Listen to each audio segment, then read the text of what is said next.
This was our third time at the Center for Memories. This time, the exhibition displayed a beautiful variety of Igbo Masquerades. This was another one.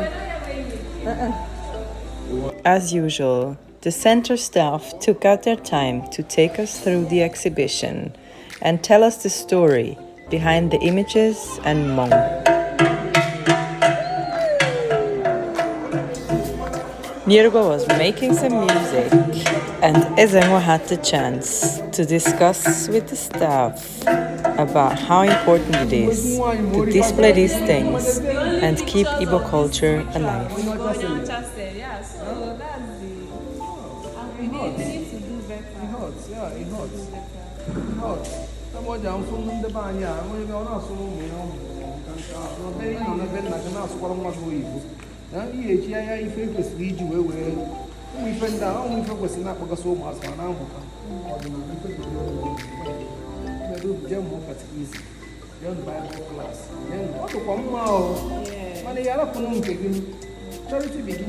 Ezengwa was so passionate about it. He snapped each and every storyboard for him to read it at home in quiet.